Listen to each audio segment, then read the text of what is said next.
beerawo.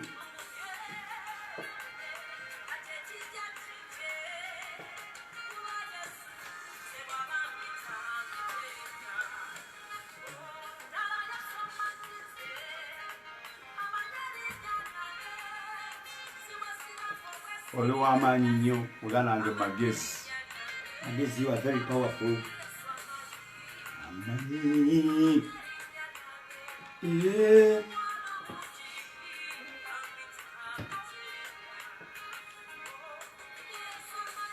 Amanyi. Amanyi erinnya lyange.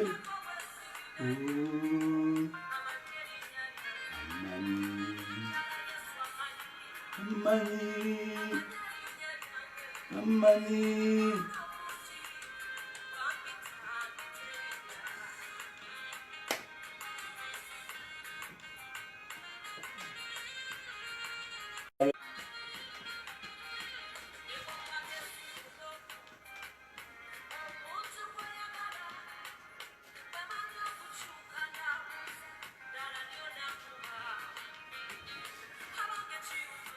Chiruma.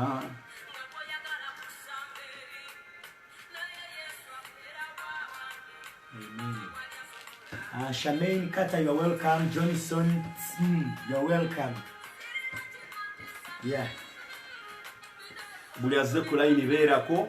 Whoever's come on line, please. Katonda agenda kwogera naye mu linnya erya Mukama waffe The Yesu. Lord is sure going to speak to you in the name of our Lord Jesus. Tugamba Katonda ayogera.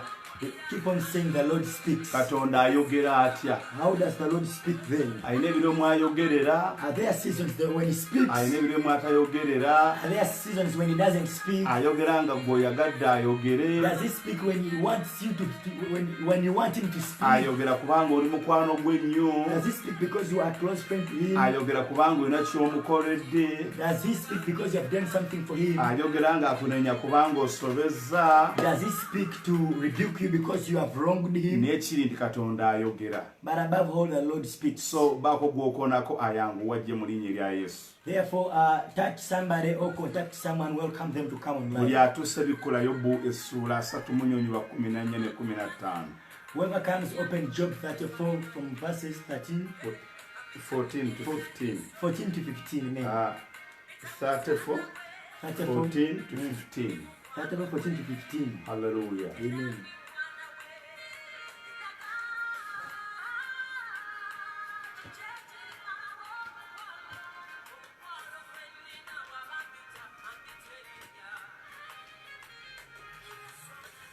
Kalanzi, you are welcome. Kalanzi, you're welcome. Zam, you are welcome. Zam, you're welcome.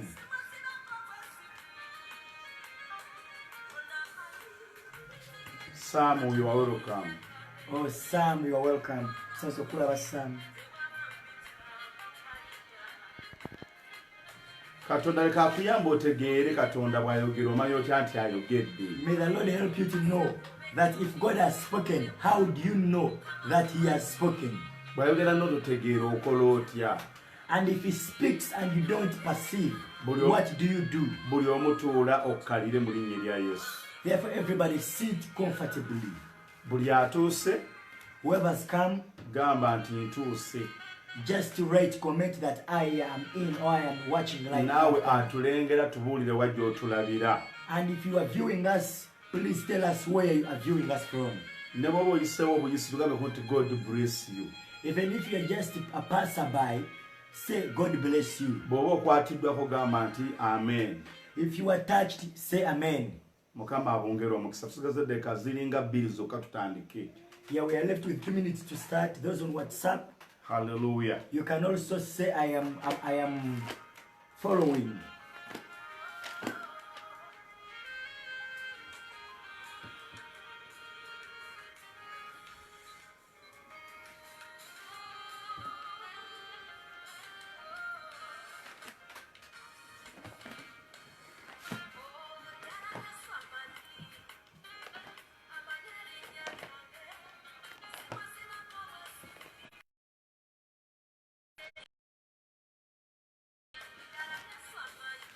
Money.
Yes, amen. Mr. Abusalom, you're welcome. I can see you in Silika Tokala Group 1.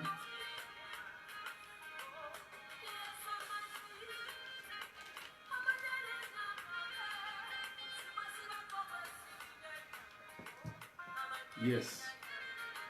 Ora shatayandere brakata. Amen. Soraya mama.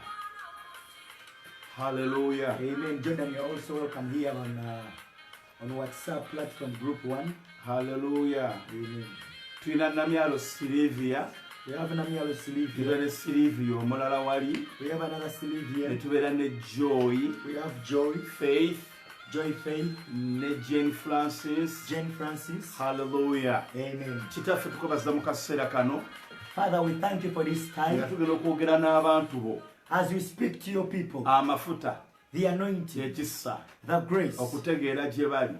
perception towards them, Obugumiikiriza. patience. Ora shatakayandere brata. Amen. Tukuyita Katonda wa Isirayiri. We call you Lord of Israel. Webale kujja nampijja. Thank you for coming now. Nja kubagamba bwetyo olunaku olwaleero. So I want to tell you like this today. Twogera ku kwogera kwa Katonda. We are speaking about the voice of God. Ebiseera ebisinga obungi And many at times, abantu mulina obukakafu people have got a bwame confirmation. Katonda ateekwa okwogera nange. They have an evidence or proof that God must speak to me. God Katonda ayogera. God speaks, Ebiseera kikimu asobola okusiirika. but in the same place he can be quiet or silent. Katonda ayanguwa nnyo okwogera n'abantu mu birooto. The Lord is very quick to speak to people in dreams. Kubanga ge maanyi omuntu g'atasobola kwegaana nti waliwo ekyayogedde naye. Because this is the power somebody can never deny that something spoke to him. Omuntu mu kirooto asobola okutanga pusi emunyodde omukono. Pusi just a pussycat. In a dream, somebody can dream a pussycat twisting his or her hand. Hallelujah. Amen. Erinnya nga zino. Ng'alaba pusi emunyoola omukono. And you will see that a pussycat has twisted his Era own n'ava mu hand. kirooto agamba, And you will leave the dream and say, oh, pusi a mere pussycat. pusi n'ennyoola omukono. A pussycat to twist my hand. Omuntu n'akwata ensawo ye And somebody will get his bag. n'agenda paka wa Pastor Kenny e Kasubi. And you run to Pastor Ken Bin Kasubi. Pastor n'aloosa ekirooto nga pusi ennyoola omukono. What is this? And you say, Pastor, I had a dream, a pussycat twisting my hand. What is this? Lwaki Katonda ayogera naye mu kirooto? Why does God speak to you in a dream? Kubanga amanyi amaanyi go. Because he knows your strength. Kubanga amanyi amalala go. He knows your pride. Kubanga amanyi okuwakana kwo. He knows your Kati contention. n'akuwa ekirooto So he will give you a mu dream ngeri eri awo in a way that is naye there. ng'akozesa bubonero. But when he's using signs, Kati n'anoonya then he will look. ng'amanyi tojja kukitegeera. He knows you will not understand it. N'akussaako omuntu gw'ogenda okunoonya akubuulira amakulu gaakyo. He will put somebody whom you will look for to give you Kumbe the meaning. Katonda akukuŋŋaanya. Yet God is putting you together. Praise the Lord. Amen. Naye olwaleero But today,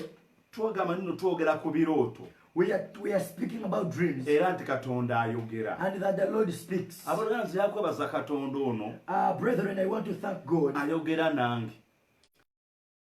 Naye Speaks to bwe me. nteeka essira But when I put nti emphasis Mukama njagala oyogere nange, that, Lord, I want you to speak to me. bannange asobola obutayogera nange. The Lord may refuse to speak to me. Naye tulina abantu, But we have people. omuntu n'akugamba, Somebody will tell you. Mukama n'aŋŋamba, And the Lord told nange me. ne mmugamba. And I also told him, Mukama God, sooka olinde, first wait. era Mukama ne mmuteekerawo akatebe. And I put a chair for God to sit Mukama ne mmugamba comfortably. tuula wano. And I told him, Lord, have a seat. Olaba ssebo mukyala wo, If I told your wife, oba mwami wo, or your oba husband, omwana wo, or your child, osobola okwogera. you can speak. Ebimu n'omubuuza n'ataddamu. And you ask him some things that doesn't reply. Kyekireetedde bannabbi abalala obuzibu wano. That is the problem to most of the Abagamba nti prophets. bo bagenda mu ggulu ne balaba Yesu maaso ku maaso ne bakomawo kuno ku nsi. That said that they can go to heaven at any opportune time and see God face to face abasajja bano nzikiriza nti Katonda ayogera nabo I surely believe the Lord speaks to these naye men. bongeramu olw'okwenoonyeza ekitiibwa. But they flatter, they exaggerate in order to seek more Pawulo glory. n'agamba nti byonna byonna bye mwayogedde Katonda yabindaze. He will say, whatever you spoke, the whole conversation from A to Z, God showed it to me. Kisoboka It is possible, naye ate si kyangu nnyo. but it's not that simple. Kati tugenda kwogera ku musajja bamuyita Yakobo. We are going to speak about a man called Jacob. Yakobo Jacob yayogera ne Katonda emirundi ebiri spoke to the Lord twice, egimanyikiddwa. well known times. Omulundi ogwasooka The first time, Katonda yayogera ne Yakobo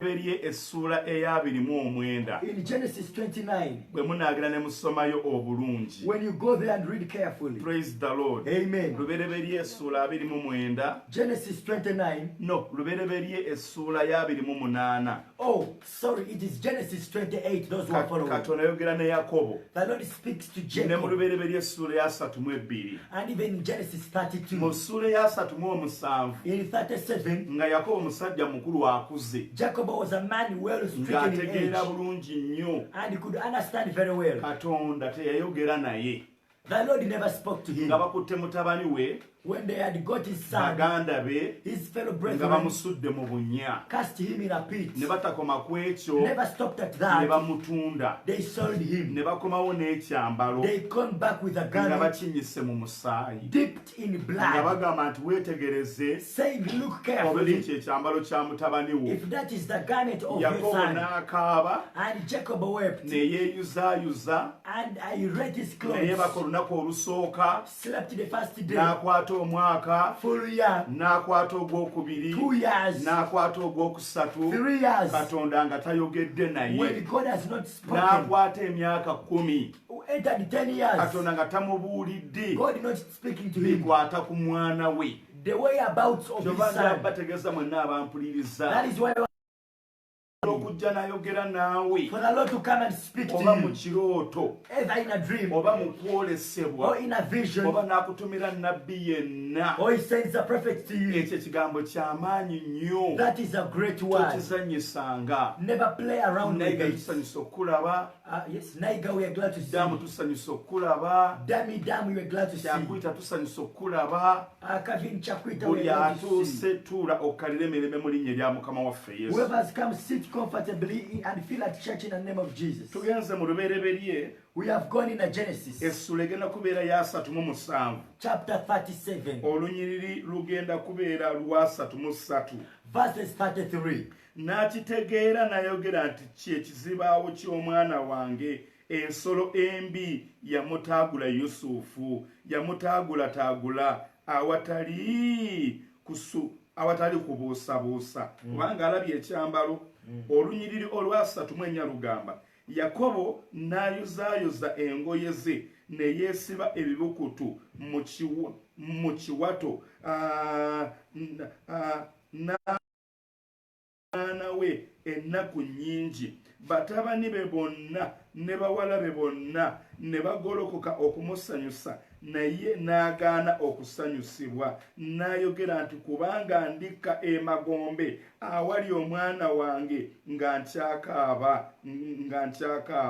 Kitaawe n'amulira amaziga. Yes, n'amulira amaziga. Gamanga Abamidiani bamutunze mu nsi y'e Misiri. Hallelujah. Yeah, when the Arabs had sold him in the land of Egypt. Kati njagala abantu muwulirize paati eno katono munyera Mukama waffe Yesu w'e Nazareti. I want people to listen to this part in the name of our Lord Jesus. Ono bamuyita Kinvinvi, tukussaamu ekitiibwa Muzeeyi Kinvinvi, you are welcome. Amen. Mzee Vivi, we honor you. You are most welcome. Tusanzeewo Robina Kintu. We found here Rabbi. Rabbi Kintu. Yeah, Rabbi Chintu. Tusaba abantu mwenna abali ku platform eno olwaleero. We humbly request all people on the platform today. Ekibalemesa okuwangula mu sizoni eno. What hinders you from overcoming in this Kino season? kankyogereko nkomewo eno. Let me speak about it, then I will come back. Ekkanisa obutagenda mu maaso. Ekkanisa egenda mu maaso naye nga abasumba bagenda mu maaso, naye nga mwe temugenda mu maaso. And what has made the church not to go on? It is okay, pastors are progressing, but the church is not progressing. Lwa nsonga za mirundi esatu. It is because of 3 issues Bwe involved. bw'osabira mu church ku Monday, When you pray in church on Monday, ewa pastor Kalima Kunzira. From Pastor Kalima Kunzira. Olwokubiri n'osabira ewa Namata. On Tuesday, pray from Namata's church. Olwokusatu n'osabira ewa Shami. On Wednesday, go to Shami's church. Friday n'ogenda ku kyoto ewa Shadia. On Friday, you go to Shadia's altar. Ku Sunday n'ogenda ewa Vero. On Sunday, you go to wherever you go. Owaayo. You offer. Owaayo. You offer. Owaayo. You offer. Naye omuntu ow'omunda But your inner man tasobola kukula. can never grow. Tasobola kubeera n'amaanyi. Can never mature to Kubanga fullness. Kalima Kunzira ayogera ku kirala. Because Kalima Kunzira is giving another direction. Oli ayogera ku kiri. Another one is speaking about Oli another thing. ayogera ku kiri. And another person with Kubanga another mukasera kano point. ekkanisa temusobola kwewanirira awatali basumba. That is why currently a church can never be of full support without a Abamu pastor. ku ffe abaloka mu myaka gy'ekyenda Some of them who got saved in 1995. abasumba gamba tebaalina nnyo mulimu gye tuli. Pastors never had that great work in us. Baatubuuliranga njiri They used to preach to us ne batubuulira ebyokkola. and told us what to do. Nze nalokoka 95. I got saved in Nava mu 1995. kyaki yange. I left my home Nagenda church kutandika kyaki yange. when I was going to start my own church. Kuba nti sayina kusoomoozebwa. Not because I never had challenges. Bangobanga mu mayumba. They used to chase me from house. Nasina kyakulya. Never had what to eat. Nyambala lugabire. I used to put on Ennyumba rubber shoes ng'eggazaawo mukeeka. with a house with a door Naye as nga a map. namanya Katonda wange. A mat as a door, but I know Ennaku the zino Lord. abantu temukyamanyi Katonda. Currently, people don't know God. Mumanyi basumba. You know pastors. Temukyayimirawo ku lwammwe. You can never sustain yourself. Muyimirawo ku lw'abasumba. Rather, you are sustained by Nabukenya pastors. tusanyusa okulamunyira Mukama waffe Yesu. Now Kenya 19 Kati nsaba buli years. muntu ali ku platform eno olina byagala okuyiga mu kiseera kino nga biri very important. Now it is my plea to everyone on the platform. There are some things you want to learn which are very Era important. njagala buli ali ku platform mu kiseera kino ogambeko nti amiina. I want everybody on the platform to comment Amen. Wandiika akagambo wansoga nti pastor ky'ogambye kituufu amiina amiina. Yeah, you right, support the sound. Say, Pastor, you have preached good. What you have spoken, amen and Ate amen. mwenna amannya gammwe ngenda gasabira okuva ku asoose paka ku oyo akyajja mu linnya erya Yesu. Sure, I'm going to pray for every single name from the first to the last. Kakati Katonda Now the Lord yayogera ne Yakobo spoke to Jacob bwe yali ng'akooye ng'agenda mu lugendo ng'adduka muganda we Esawu, yani Esawu. when he was tired, when he's running away on his journey, when he was running away from his brother Esau. Ono mumu w'amazima. Amen. Yangu y'amazzi. Bwe yali ng'agenda mu lugendo erimu ng'adduka muganda we Esawu. When he was running away from his brother Bwe Esau, yakoowa when he was tired, ne yeebaka ng'obudde buzibye. he slept when it was night. Katonda n'ajja n'ayogera naye. And the Lord came and spoke to him. Mu lubereberye essula ya 32 In Genesis 32, Katonda n'ayogera naye bwe yameggana naye n'amuggyako erinnya lya Yakobo n'amutuma Isirayiri. the Lord spoke to him when he wrestled with God, and God took away the name of Jacob and gave him the name of Mu Israel. ssula ya 37 In 37, Katonda agaana okwogera ne Yakobo. the Lord refuses to speak to Jacob. Nywamu nsebo. Praise the Lord. Hallelujah, hallelujah. Nina omuntu gwe njagala okwogera naye olunaku olwaleero mu linnya erya Mukama waffe Yesu. Amen. I want to speak to somebody today in the name of Bayibuli Jesus. egamba The Bible says, Katonda n'asiriikirira Yakobo. and the Lord was quiet to Jacob, Yakobo n'akaaba. and Jacob wept, Yakobo ne yeeyuza. and Jacob told his Ngo life. batabani be ne bawala be ne bagezaako kumusanyusa Yakobo nga tasirika. His sons and daughters tried to please him, but he did not get quiet, and said, ndikaabira omwana he wange said, I will cry for my paka child lwe ndika wansi mu magombe. until when my head goes down to the Kubanga ground, mmanyi nti ndimusangayo. for I know I will find him Naye there. Yusufu nga gy'ali mulamu, But Joseph was there alive, Katonda nga tayogedde. but God had not made it Era known to njagala Jacob. kubasabira mwenna abantu I abampuliriza. want to pray all those who are listening to me. Katonda ayogera. The Lord speaks. At the same time, Mukasera ke kamu. Katonda asobola okusirika. The Lord can be quiet or can be silent. Osobola kuba ng'olina omusajja gw'oyagala okufumbirwa. You may have a guy you want to marry. Katonda ayinza obutagamba nti nno muleke. The Lord may not tell you to leave him. Naye ng'ayagala gwe kennyini olabe obubonero omusajja oyo akuyisa atya nga mukyali mu relationship, akukwata atya, yeeyisa atya, omukikimutegeddeko nga Katonda tajja kwogera naye n'osooka n'ogamba musumba njagala onjogereko ne Mukama. Omusajja ono alina abakazi 3 3 sikoma kwekyo akola kino ate sikoma kwekyo akola kino mbuuza mukama ngende naye abasigenda naye. Do you get me very well? Yes. God may not speak to you about the guy you are coaching with, but he will speak to you through the signs as you look at the behavior of this man, how he behaves. Now you run to the pastor, telling him, Pastor, I want to know, is this the right man or not? But when God is speaking to you through the behavior and the situation around you with this man, that is why from the time we left the shrine, sorcery always is still in us. And the reason as to why we are having a long line of prophets. None can accept Christ with the purpose of going to heaven. No one is in the church purposely for heaven. You are like people who have gone to President Museveni for food relief. Government, where are you? Government, Oliwa. Yes, where are you? Yes, where are you? When is my wedding? When is my visa coming? Or when will I have my own house? Goretu, we are glad to see you. Because you don't know God. People have made you to stress so much. Because somebody has told you God has spoken. I am not denying the fact that God doesn't speak to people. But born again, it is too much. You are falsely accusing God of speaking. I always falsely prophesying. It has brought about, even if God speaks to somebody about something right,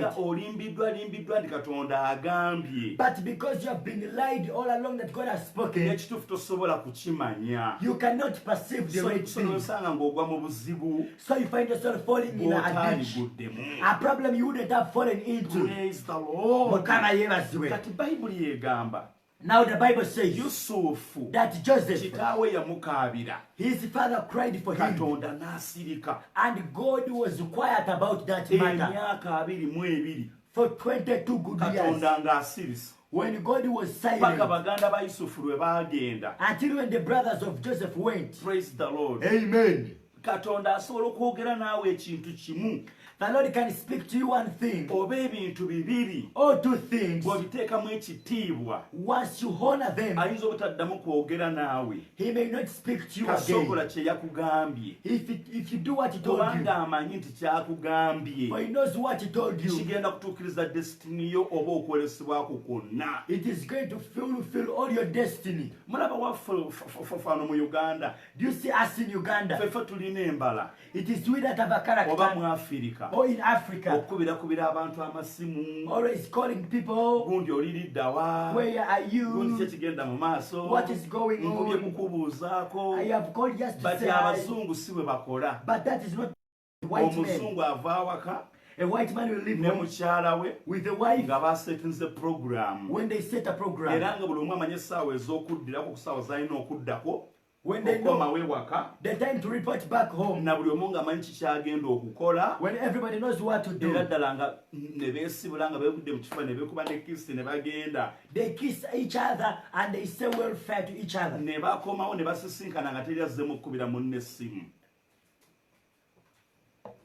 And they meet again without another calling another. Praise the Lord. Amen. Why? When God told Noah, wonderful, that make an ark, and gave him the measurements and all the requirements, God never came back to speak to Noah, but God just used to come back in the night, and He used to come to supervise. Did He do it exactly how I told him? What God used to do, He used to take knowledge and wisdom in the head of Noah, and Noah would come back tomorrow and he would fix what is not right. But God used to come and tour and observe, and God surely speaks. But do one thing, please put your heart. Job, Job essula ya 34 34. atestifyinga Job 34 testifies. agamba Katonda ayogera. Says the Lord speaks. Praise the Lord. Amen. Yusufu Jacob yaddamu okuwuliza nti mutabani we gyali heard from his son that he was there. mu ssula ya Namwezi. In chapter 45. Era ne bamugamba batabani be And his brother or his sons told him nti Yusufu gyali. that surely Joseph is there. N'abagamba lwaki munvuma amagumba g'omwana wange. And he told them, why are you mocking me? Edi tusanyusa okukulaba. Kalisiti, Eddie, we are glad to see Praise you. the Lord. Amen. Wuliriza. Yobu essula ya 34 Job 34. Bayibuli egamba The Bible says, Katonda ayogera the Lord surely speaks. newankubadde ng'abantu. The people, Yobu 33 Job 33, onyirwa 14 from verses 14. lugamba bwe luti This is what he says. kubanga Katonda ayogera Because the Lord speaks. omulundi gumu weewaawo emirundi ebiri abantu newankubadde nga tebassaayo mwoyo mu birooto mu kwolesebwa okw'omukiro otulo otungi bwe tukwata abantu nga babongoota ku kitanda n'alyoka aggulawo amatu g'abantu n'ateeka akabonero ak'okuyigirizibwa kwabwe ajja abantu mu kuteesa kwabwe era akweke abantu amalala aziyize emmeeme yaabwe aziyize emmeeme ye okukka mu bunnya n'obulamu bwe bulemu okufa n'ekitala. Hallelujah. Amen. Katuwuliriza. Now listen. Katonda yajja n'ayogera ne Yobu. God came and spoke to Job. Kino bwe tukitegeerera. This is how we understand. Yobu asaba, Job prays, asiiba, he fasts, ayagala Mukama, loves the Lord, yeewaayo, devotes akola himself, buli kintu kyonna. he does anything. Naye Mukama ataleka okwogera ne Yobu nga Yobu takyakuŋŋaana. But God began speaking to Job when Tabeera Job mu was in fellowship. saaviisi. He was rarely Naye seen in ekimu service. eky'ekkumi akiwaayo. But he would put the tithe there. Tubadde wano olwali wano ewaka waffe wano. We were here at home. Ngenda bala Katonda engeri gy'ayogera kino bujulizi ngenda bubawa.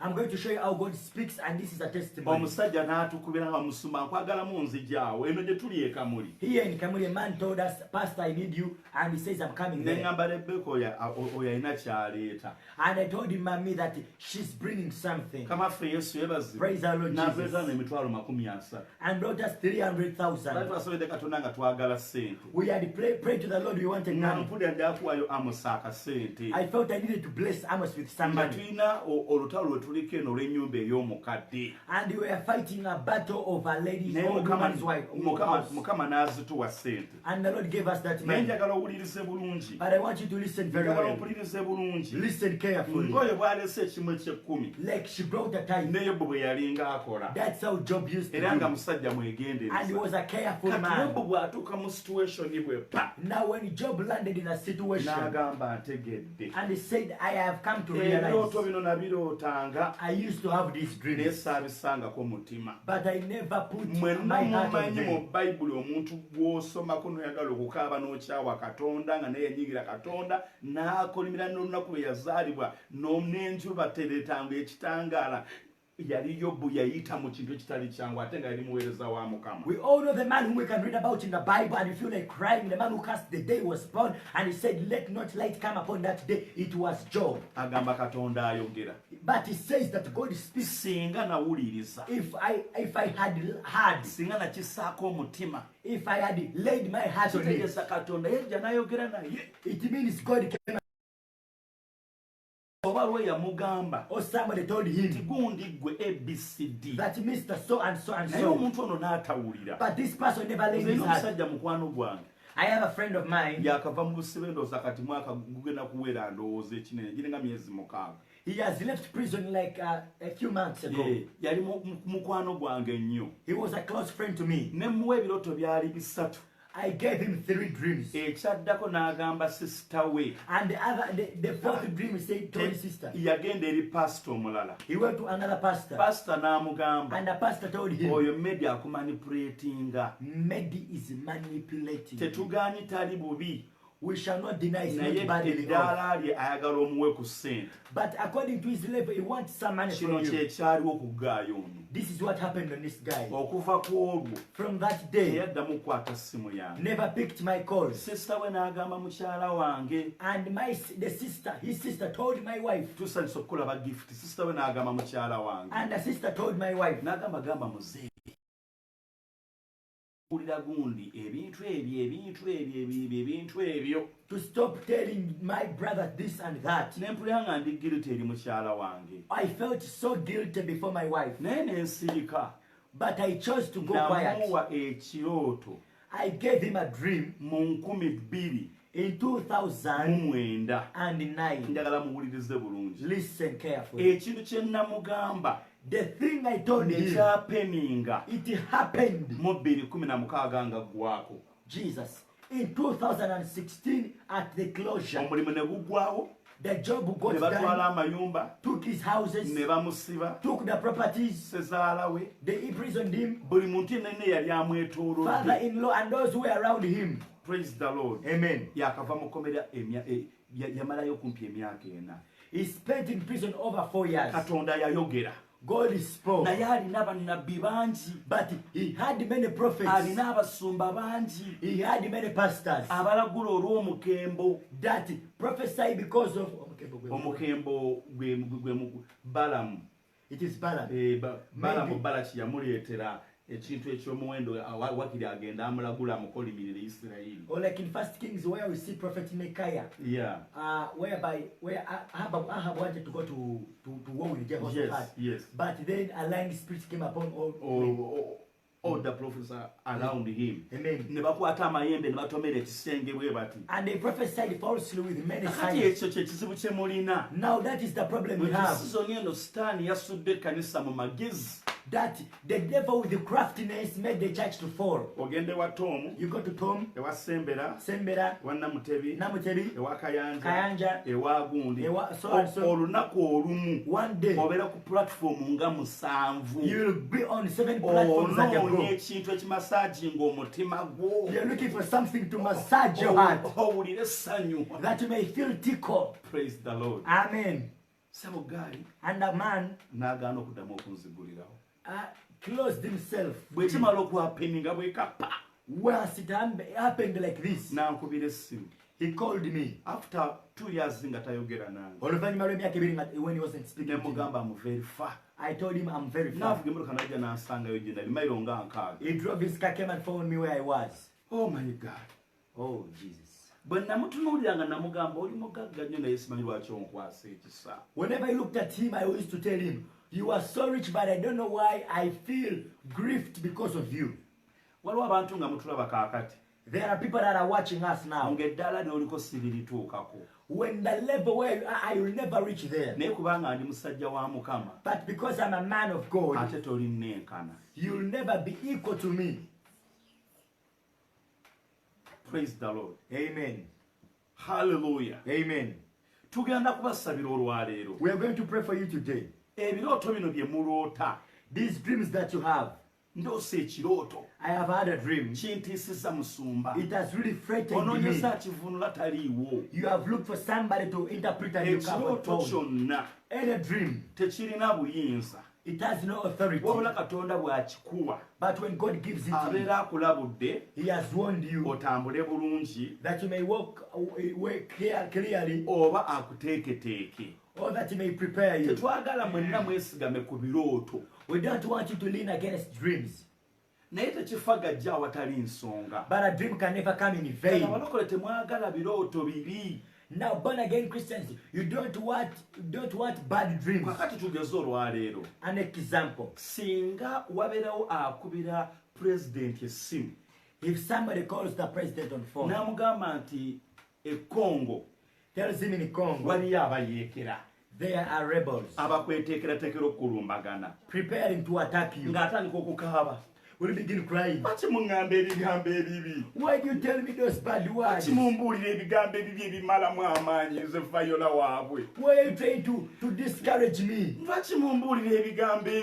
Why do you tell me those bad words? I don't want people to speak words of discouragement. What will the president do? Getting the army, taking on the border, and training more army, that he may attack the enemy, the rebel. Praise the Lord. Amen. Now there is no bad dream or nightmare. What you call a nightmare, the Lord is giving you a tip that you are going to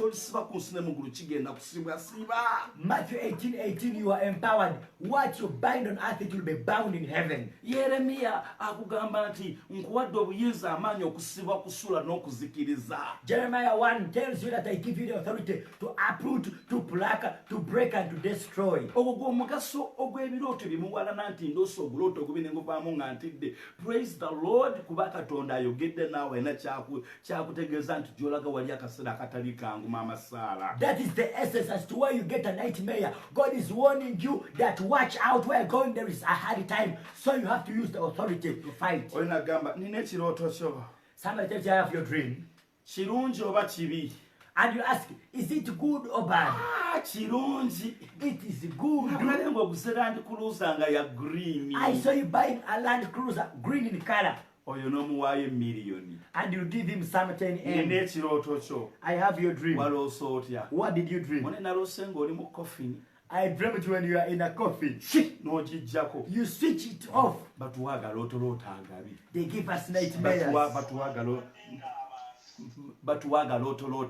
They give us nightmares. They dreamt about when you're in a coffin. Isaiah 38.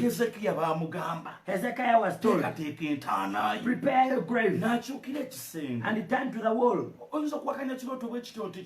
Can you come against such a dream that it is bad? And most of them that give you good dreams are false. You are likened to a person who is always praising you, flattering you, yet you are filled with mistakes and flaws.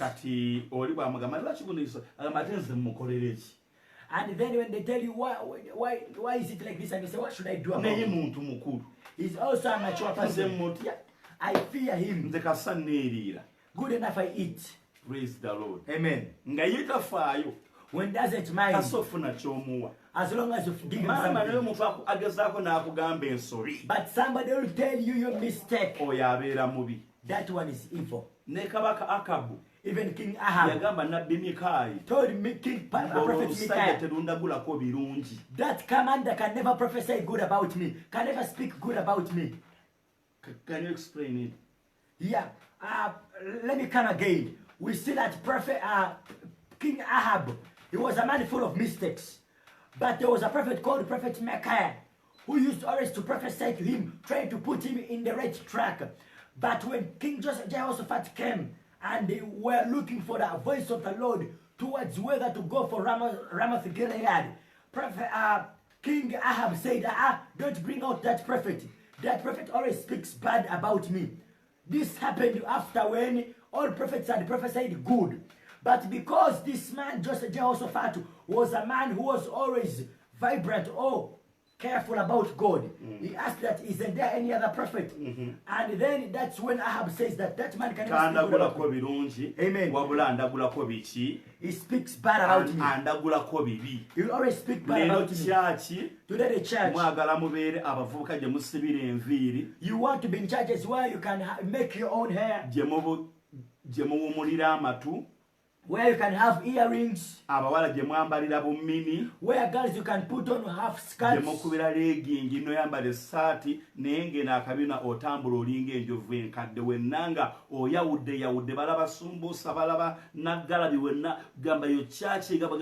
Jesus God tugenda muguru ezekanisa ezabategera temwagala kanisa zigezaako kukoona ku biwundu byammwe. You want to move in churches which You want to move in churches which can never correct you. You want to move in churches which always support your evil. And you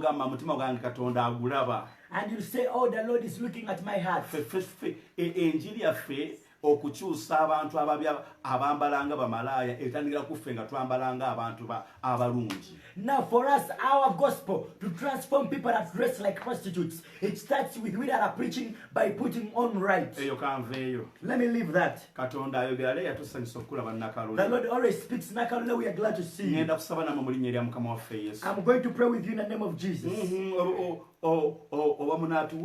Emubizi bate mutwe mulekeyo omusajja lwadino kimwe kya mitwala 3 tukyali nawo abiri edegagenda kola ne katubulire enjiri eno Katonda agala kwogera namwe mu kaseera kafaanagana bwe kati agala kubataasa mu linnya lya Yesu. The Lord wants to speak to us and he wants to save us in the mighty name of Jesus. And the story I've spoken about it is in 1 Kings 22. Waliwo omusajja there is a man gwembadde mbagambe yalese kimwe eky'ekkumi that I was telling you about about the tithe. I'm not happy because of this money. I gave me money. Because by faith I'm rich. But I'm happy for what you are now. Praise the Lord. Amen. This man had spent 2 years without working.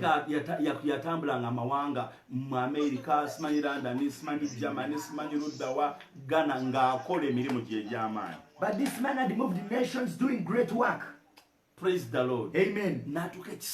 And reached the time and they bewitched him.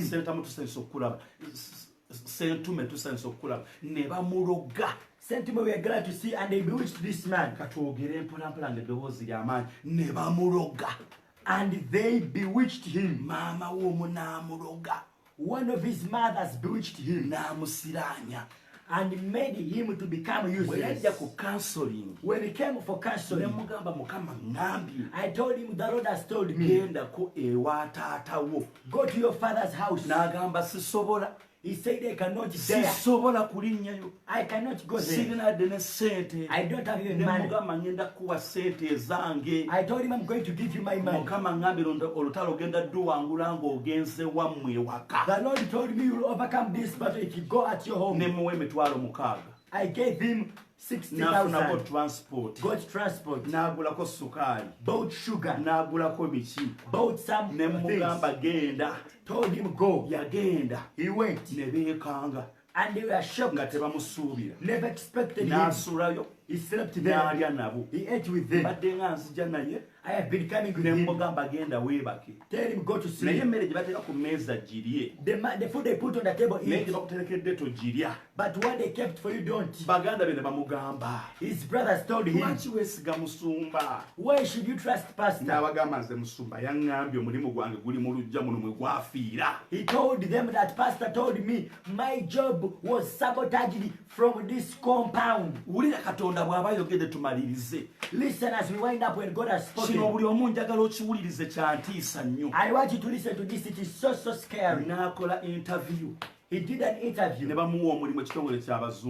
He did an interview. They gave him a job in an organization where they give him a car. And he's given 3M every month. With allowances. After getting that job, American embassy called him. On Tuesday he's going to do an interview. And the COVID came. Lockdown was there. And the white man told him it is okay. We can still move on as we meet on Skype. Today they have paid him his salary. Amid this COVID. Amid this great challenge. That is why I eat bad food and it tastes like chips to me. Because the word God gives me and I tell it to somebody, it can never go in vain. Praise the Lord. Amen. Never to go in vain. Right now she is working. But it is upon him to differentiate oba yeyongerayo ne guli whether he goes ahead with the job he had oba asigala na guno or he remains with what he has got. ye yamanyi. It is upon him. Nkusabira I pray for you, Katonda ayogereko naawe for the Lord to speak to you, kyagenda okwogera and naawe what will speak to you, okiteeke mu nkola. you put it in Katonda nga work. bw'ali omulamu. As the Lord lives. Can you imagine? Osobola okutebereza. Omuntu okuwa appointment letter nti ogenda kukola. Somebody gives you an appointment letter to go and work. Ennaku z'omwezi nga lumu n'atandika okukola. And first he began to work on fast. Leero abadde ali awo. Today he was there. Sente nga zigudde ku akawunti. Money fell on his account. N'agamba sisula na kimu kya 10. He said, I cannot stay with this type. Sisula na kiro ya mbizi eno. I cannot stay with this kilogram Era of ennyumba gold. yaffe musinga muwunyiriza okuyita muno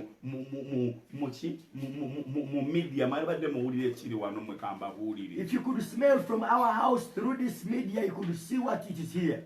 Kansembe neno point. Let me wind up with this point. Katonda ayogera. The Lord speaks. Naye tolowooza. But never think. Bw'ajja kwogera buli kintu kyonna nga bw'oyagala. He will speak the way you want the things to be. Bw'oba tosobola kuwulira muntu ayogera naawe ekigambo eky'amagezi. If you cannot obey the person who tells you about the wisdom, eddoboozi ly'abantu ly'eddoboozi lya Katonda. because the voice of man is the voice of God, Katonda ajja kusiriikirira. the Lord will be quiet about Kuliko it. okussaayo omwoyo eri ebirooto. Start paying heart to the dream, Naye nga tobonyeebonye. but without Buli suffering. kirooto ekijja. Every dream, Kisabire mu sayidi bbiri. pray for it in two sides. Ne bw'olota ng'olaba oli mu Amerika. Even though you dream when you are in Ne bw'olota USA, ng'olaba ovuga emmotoka nnungi. you dream while driving a good car. Tosinza businza Mukama. Don't just worship the Osobola Lord. okota ng'olaba olinnya ennyonyi You can dream when you see yourself in a car, naye ng'olinnya yakufa. yet you are boarding an airplane of death. Osobola okota ng'olaba olina emmotoka ennungi. You may dream of having a good car, Nagamba ekyo kitegeeza kyaki. and somebody tells you it means a Kubanga church. bagamba kitegeeza kyaki oba obuweereza oba obukulembeze. Teweebeesinga ku ekyo ekintu kisabire sayidi bbiri. Saba okutule obubi obukirimu. When you get any dream, maybe they have told you that dreaming about a kite means ministry or church. Please, first pray in two dimensions. Pray for against the bad thing in it, N'ebyo ebiremesa. and any hindrances. Osobola kuyingira ddala mu lutalo yadde waloose nga bakuwasa embaga. Yingira ddala mu lutalo lw'omwoyo n'ombaga n'emizimu egy'ekika egiwasa. Then oluvannyuma gamba nti Mukama bwe kiba nga kyavudde gy'oli nkitwala neeragulako era nkinyweza era kibeera kyange mu linnya erya Yesu. And then come against any hindrance in it, and then acknowledge the good thing in it. Anko wa Jordan tusanyusa okukolaba mu linnya erya Yesu. Uncle Jordan, we are glad to see you in the name of Jesus. Hallelujah. Amen. Bw'oba ng'oli nange eddamu ebigambo bino. If you are with me, repeat after me these words. Bwe nnaabimala osseeko nti amiina. After I speak this, say amen. Gamba nti ayi Mukama Say, oh Jesus, olwaleero today njagala kukumanya. I want to know you.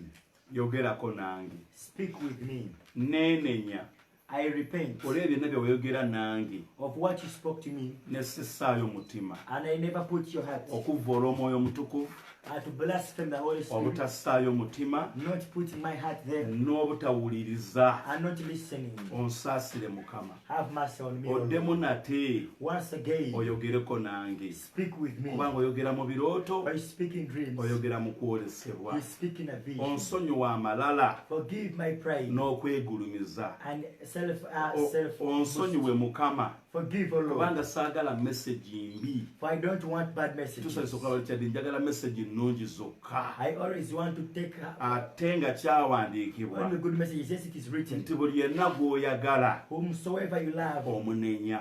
you rebuke. Mbasabira I pray for you. ekisa kya The Katonda grace of the Lord n'okusaasira kwa and the Katonda mercies of the Lord n'obulokozi bwa and the Katonda salvation of the bijje Lord ku bulamu bwammwe to come upon your era lives bibeere wamu nammwe and to be with mu you. Kristo Mukama waffe Yesu. In Christ our Kubanga Lord. wadde naffe gamba nti amiina. If you are with us, say amen. Olunaku olwekya tulina saaviisi Tomorrow we have a service. ejjatanga ku ssaawa 5 It will start at 11 p.m. eggweko a.m. tugende paka omwoyo w'anaatuluŋŋamya. and we shall go as the Spirit leads. Lydia tusanyusa okulaba ayagala okusabira weereza prayer request yo. If you want to be prayed for, send your prayer request. Teeka mu inbox Write in the inbox oba seekyo teeka ku WhatsApp yaffe. or write on our WhatsApp. WhatsApp yaffe eri 0705 Our WhatsApp is 0705 08 08 10 10 12. 12. tusanyusa okukulaba. We are glad to see you. Kaunda. Hallelujah. Amen. You are welcome. Mbadde mbagamba. I was telling you. Katonda ayogera. The Lord speaks. Praise the Lord. Amen. Nze ku bulamu obwange enganze. Me concerning my life as a person. Praise the Lord. Amen. Katonda asobola okumala omwezi nga taŋŋambye oba emyezi 3 kukikwata ku bulamu bwange. The Lord can take 3 or a full month without telling me concerning my life. Kati gwe bw'ondaba nga nkubidde nga nkugambye. So when you see me call you telling you, buvunaanyizibwa bwa Katonda okwogera nange ku lulwo.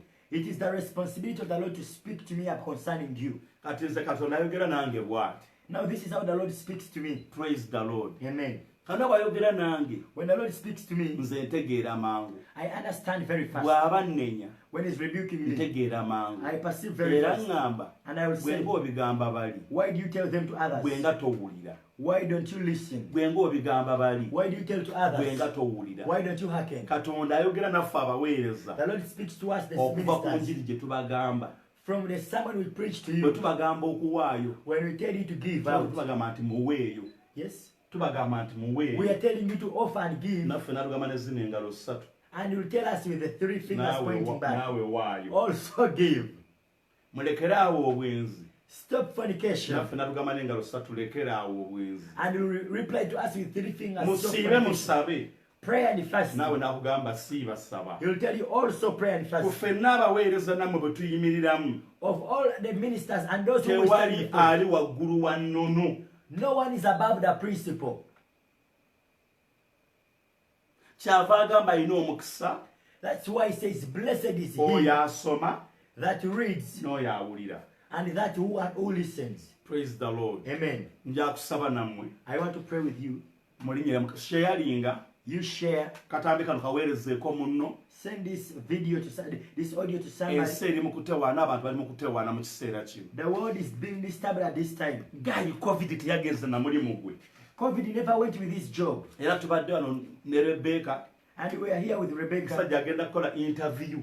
The man is going to do an interview. Bakiyita batya kwagenda okukola? Zoom. Bagiyita Zoom.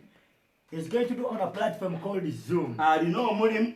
He has a job. Arasobola okukwata ku ssente. He has begun handling money. Mukama we taliiwo. The boss is not there. Yamugamba bakola bulunaku beera ku computer sawa nga 2 gamba office ye eri mu kisenge. His office is in the bedroom. Mulinnya erya Yesu. In the name of Jesus. Mulinnya erya Yesu. In the name of Jesus. Mulinnya erya Yesu. In the name of Jesus. Mulinnya erya Yesu. In the name of Mulinnya erya Yesu. In the name of Mu Jesus. season eno. In this season. Teweetaaga kirala. I don't need anything. Fukamira. Kneel down. Saba. Pray. Siiba. Fast and pray. Ebintu bigenda okukunoonya. There's something that will still look for you. Give. Why? Tulina kati kye tuyitamu mu kiseera kino. There is something we are going through in this Nabagambye time. nina abakadde mwe singa COVID taliiwo ne mwena ne mbaweereza ennyonyi abali e Dubai, abali mu America, abali Australia, abaliwa ne mujja ne mulaba bano abakadde. Toyinza kulya nnyama mu nnyumbayo, toyinza kusigala ku blanketi yo nga togisize. Naye njogedde mumpeereza buweereza bu message. Mukama akwongera omukisa olw'omutima ogwo omulungi. Mbagamba munyambeko tuyambe abantu. Mbagamba nga mannya gammwe njagala abalabe bammwe nga tebannaba kufa balebe ku kitiibwa kya Mukama ku bulamu bwammwe mu linnya erya Mukama waffe Yesu. Amen. Those who have given in a hand towards our project to help the elders, may the Lord abundantly bless you. Muli mu kwebaza Mukama akwongera omutima omulungi bannange. You are saying, Bishop, may the Lord give you a good heart, increase you in good heart. Omutima gwange omulungi gwe gugenda kukuyamba ki? Now my good heart, how will it help you? Kwatayo obutwalo 3. Get some 30,000. Nsuuga tusense okukulaba. Nsuuga, we are glad to see Oba you. 10,000. Or 1,000. Ogaye musoma munempeerezaayo ebbiri ziizo. Say, Pastor, I have sent some 2,000. Eyo kanveeyo mulekeeyo. Let me leave. Kakati Mukama waffe Yesu yebaza. Amen. Njagala kusaba naawe. I want to pray with you. Tugende waggulu tukomyewo amannya gonna. Twakusaba namwe mu kiseera kino munyire Mukama waffe Yesu. We want to pray with you in this time. Rakashata Godfrey Magezi gwe wasoose. Godfrey, I guess you came in first. Nammwe abali ku Facebook, ku WhatsApp. Amen. tubasabira mu kiseera kino We pray for you in this time. ekyebiro ebifaanagana bwe In biti such seasons, ebiro eby'okuyomba seasons of quarreling, eby'okutya seasons of fear, eby'okwemulugunya of complaining. magezi nkuleeta My guess I bring you before era the Lord. nkutwala mu maaso ga I katonda take you before the Lord. katonda eyakoledde omusajja ono gwe twogerako The Lord worked for the man that we are speaking katonda about. oyo leka akusomosa akuyiseewo Let him make you pass in the name of mu linnya Jesus. erya mukama waffe yesu Amen. kata Kata. katonda nga bw'ali omulamu As the Lord lives, leka akukola ebyekisa let him do you great things akusomose and make you to cross. akubeerere And katonda be the Lord for mu you. linnya erya In the yesu name of Jesus. omwana wa katonda Son of omulamu the living God. jonathan katonda nga bw'ali As the omulamu Lord lives. mu biro ebifaanagana bwe In biti seasons like this. leka akusomose Let him make you leka cross. akuyiseewo Let him make you leka pass. akubeerere katonda Let him be oyo guided akutaasa Who makes you to era save. akuwanguza and makes you to mu kristo overcome. mukama waffe yesu omwana In katonda Christ Jesus our omulamu Lord. mwana wange kalanzi Kalanzi, n'ennyumba ya kitaawo with your father's ne house baganda bo and your ne brethren mikwano gyo and your friends. ne bonna abakwetoolodde And those around you. omutwe gwe tegulikka magombe Your head shall not go to the paka grave katonda gwe wakkiriza ng'alabise until when the Lord you believe upon has zaamutuma come. ekigambo kya katonda Some send the word of the eyo Lord. gy'oli mu biro ebifaanagana bwe Wherever you biti are in seasons katonda like this. akukulembere For the Lord to lead nga bwe you. yakulembera abaana ba Like isirayiri the nation of mu Israel. budde obw'emisana mu kire In the day, obudde obw'ekiro mu mpagi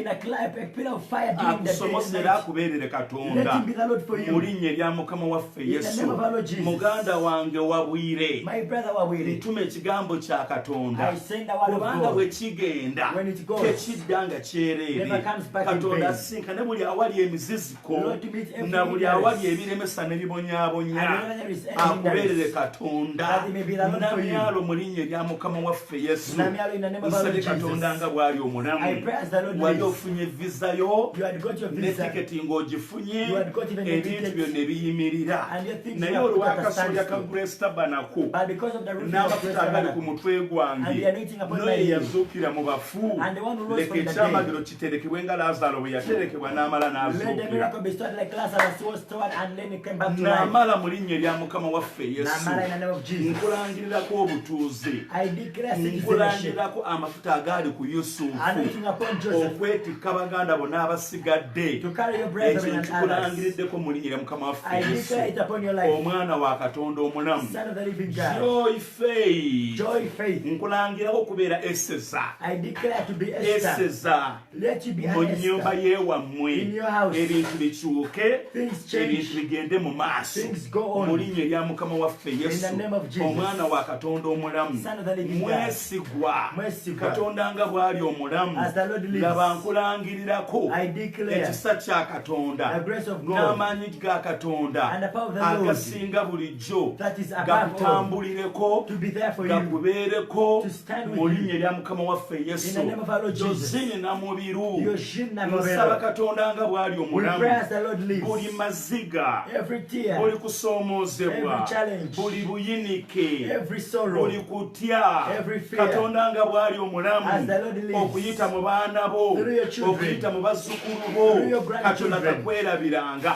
let not the Lord ever forget you. akubeerere katonda Let him be the Lord for namubiru you. nkusabira Namubiru, I pray for you. newankubadde nga gw'osembyeyo okujja ku layini Though you came last, nkusabidde ensonyi teziggwera ku mutwe gwo I pray that shame may never appear on your head. namubiru josine Namubiru Yoshini, wangaala live long, beera mulamu be live, beera wamaanyi be powerful. mu linnya erya mukama waffe In the yesu name of our Lord omwana wa Jesus. katonda omulamu Son of the living God. nampijja mpeereza erinnya ly'omwana wo Nabiga simu yange on my phone. whatsapp yaffe giweereze butereevu Send on our WhatsApp. gwe nkuyiseeko I have passed by tusabira you. mu ya mukama waffe yesu w'e Prayer Nazareti felicita. tuyita ekisa kya We katonda call the grace of God n'amafuta ga and the katonda anointing of the Lord ebireeta obulokozi that brings salvation, ebireeta okuwangula that brings victory, ebireeta ekisa that bring the leka grace. bibeerewo Let them be leka there for you. bikusomose Let them make you namwe grace. mwenna bali ku platform right And now those on the platform right eya now, facebook our Facebook neya platform, whatsapp and our WhatsApp mpise platform.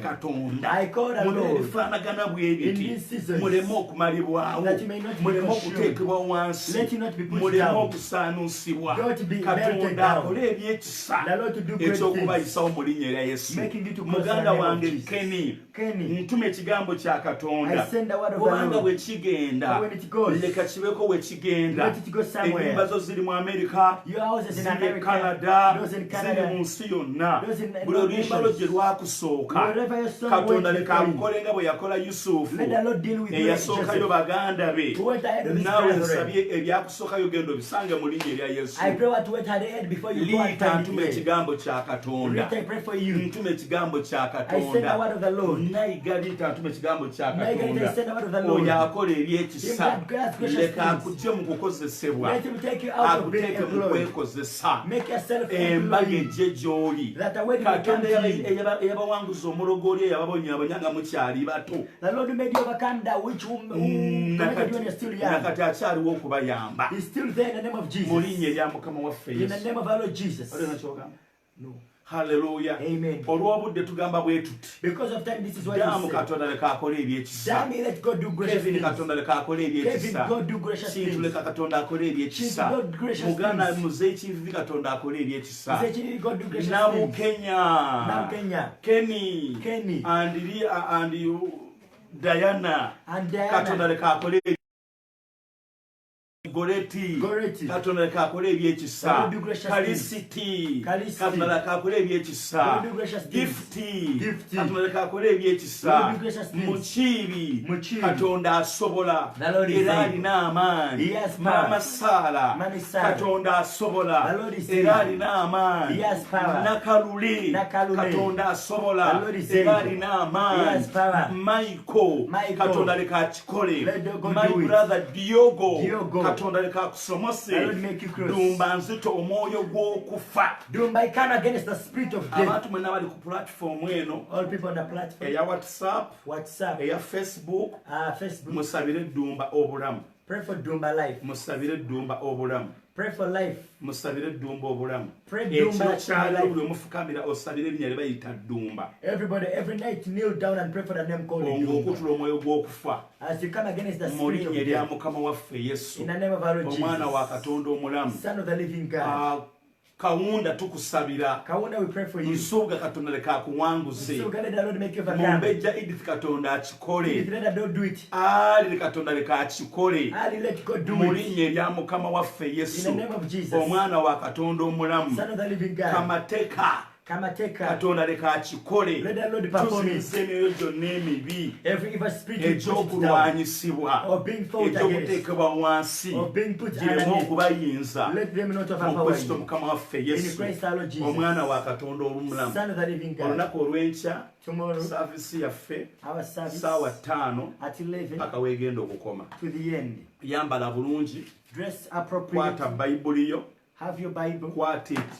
kwata peni yo, get your pen, kwata ekitabo kyo, get your book. Bagenda kuyigiriza ebintu ebiri very important. We are going to teach things that are very important. Katonda akugabirire funa ye ekiweebwayo kiteeke ku ssimu yo. Let the Lord provide for you. Get an offertory. Singa ewedde. As the service ne bwe luba 1000 lujja. Even if it's 1,000 it can ne bwe come. ziba 2 zijja. Even if it is 2,000 it can come. Ekiweebwayo.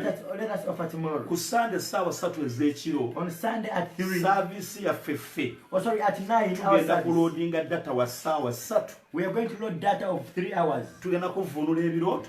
We are going to interpret dreams. Mwabagenda okubituwa. Those that are going to give it to us. Tubasabire. And we shall pray for you. Katonda abawa amaanyi. Lord to empower ag'okubiyitamu. of going through this. Tusazeemu ebibi. We cancel out the bad things and declare a good amanya n'eddoboozi. Names and voices. Medichita Kufe. What's your name? Kamoga Amos. Hallelujah. Amen. Tubaagala nnyo. We love you so much. Mukama abakuume. May the Lord tulabika musajja gwa Mukama waffe Yesu. We cover in the precious blood of Jesus. Abakolere Mukama. Let him work for you. Hallelujah. Amen. Hallelujah. Amen. Hallelujah. Amen. Hallelujah. Amen. Hallelujah. Amen.